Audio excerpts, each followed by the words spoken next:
Estamos de volta para o segundo bloco do Ciência e Pesquisa de hoje, conversando com muita honra com a psicóloga recém-formada Rafaela Nunes Bonjolo. Se você rever a conversa nossa no blog, cujo endereço aparece aí na sua tela, e enviar perguntas a essa recém-formada psicóloga Rafaela no e-mail ciência.pesquisa@unisul.br. Ela falava que o trabalho acadêmico da Universidade de Adelaide, na Austrália, em função da tua viagem, no Ciências Sem Fronteira, que ela foi uma acadêmica contemplada com essa viagem para o exterior, é um trabalho muito mais de são trabalhos em grupo, geralmente, são pesquisas, que feitas e que fazem com que se construa conhecimento a partir daí.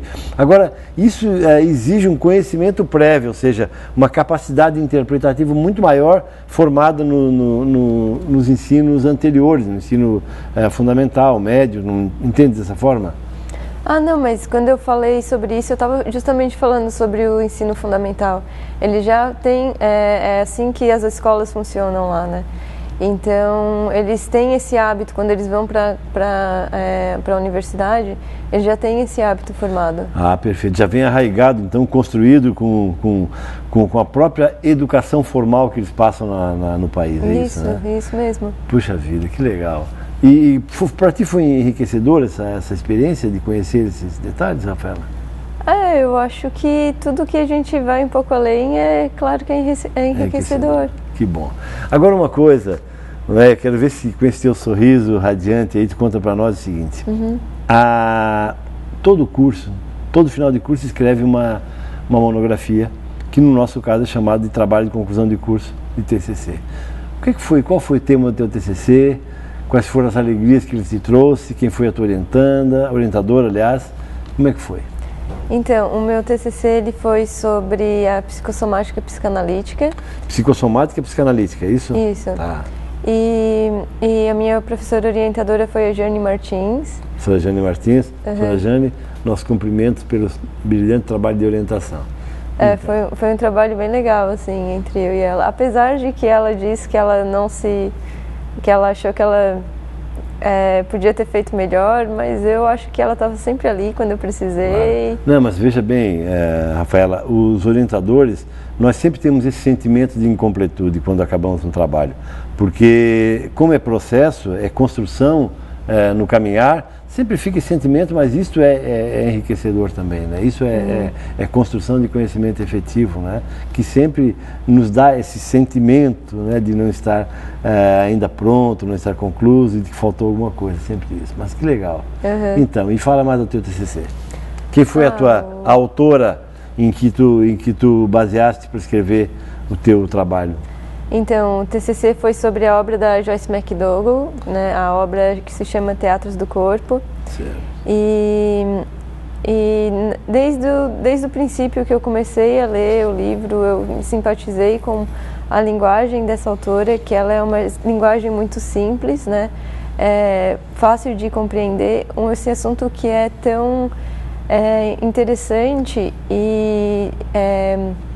e complexo, né? E o que trata, Rafaela, Teatros do Corpo? Porque é um nome interessante, né? Um nome que chama a atenção. Teatros do Corpo trata de quê? Então,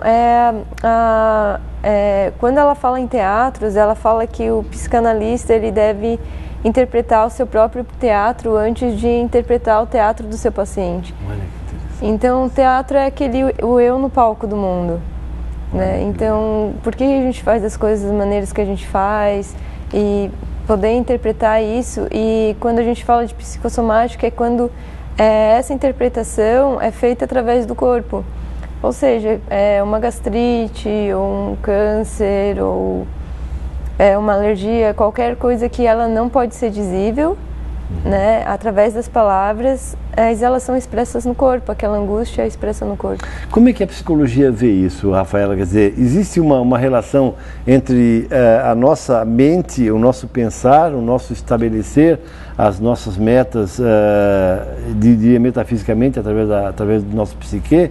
Existe uma relação com os males, com as patologias, com os nossos hábitos? Tem uma relação muito forte? A psicologia fala sobre isso? A psicologia fala bastante, né? Hoje em dia a psicologia fala do biopsicossocial, né? Que é a integração do biológico com o psíquico e o social, né? Na vida do sujeito.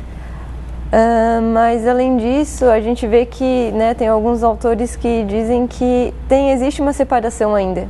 Tanto é que tu fala de biopsicossocial, né, claro. Existe essa separação. Biológico, psicológico e as relações sociais que são intrínsecas ao nosso viver, né, ao nosso estar. Mas daí quando Freud fala sobre a pulsão, ele já está falando daquilo que é psicológico e é ao mesmo tempo orgânico. Né? Então, quando ele fala de pulsão, ele fala uma palavra só para descrever essas duas coisas. O psicológico e o orgânico, na verdade. Então existe uma relação intrínseca entre essas coisas, né? Isso. Interessante você ouvir que essa psicóloga, a nossa brilhante psicóloga recém-formada está falando, interessante ouvir que existe uma relação forte entre, então, o orgânico e o psicológico. Então é necessário que você tenha um momento de reflexão, de pensamento, de preparação, para ter uma vida muito prazerosa e muito gostosa, inclusive com meditações que fazem parte, né, dessa coisa bonita que é você cuidar da sua psique e do seu corpo. Uma das coisas, com certeza. Pois é. Agora diga-me uma coisa, Rafaela, o mundo hoje está num movimento violento. Os horários não são mais estabelecidos em função da internet, das redes sociais, da comunicação imediata, então você está sempre em contato com alguém, diferente do seu grupo familiar, e o trabalho toma o tempo das famílias, mães e pais trabalhando, filhos em casa, quem sabe com videogame. Como é que tu vês esse movimento social, essa loucura social e a presença da psicologia para tentar ajudar esse povo que está aí nessa luta incansável e sem fim? Agora, quando tu falou sobre isso, eu pensei que esses momentos que a gente tem com nós mesmos, eles quase não existem mais, justamente porque a gente está sempre no WhatsApp ali, mandando uma mensagenzinha, né? Ou está sempre no Facebook e a gente não tem mais um tempo para a gente mesmo, para a gente ficar um pouco com a gente mesmo, assim. Qual seria a orientação de uma psicóloga para esses momentos conturbados da nossa vida cotidiana, Rafaela?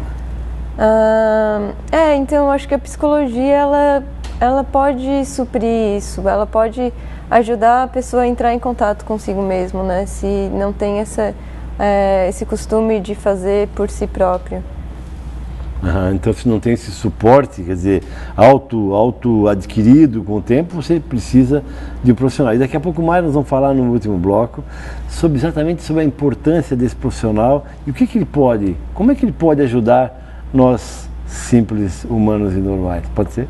Tá ok, ótimo. Estamos conversando com muita honra com a psicóloga Rafaela Nunes Bonjolo, recém-formada, graduada em psicologia pela nossa universidade, participou do programa Ciências Sem Fronteira na Austrália, na cidade de Adelaide. Além disso, havia já feito uma viagem internacional e residido na Irlanda, em Dublin, durante quase 2 anos, fazendo tarefas, estudando e também dando conta da sua vida cotidiana. E você poderá rever a conversa nossa no blog, o endereço aparece aí na sua tela, e enviar perguntas à psicóloga Rafaela Bonjolo no e-mail ciência.pesquisa@unição.br. 3 minutos e voltamos em seguida para o último bloco do Ciência e Pesquisa de hoje. Contigo, Sérgio.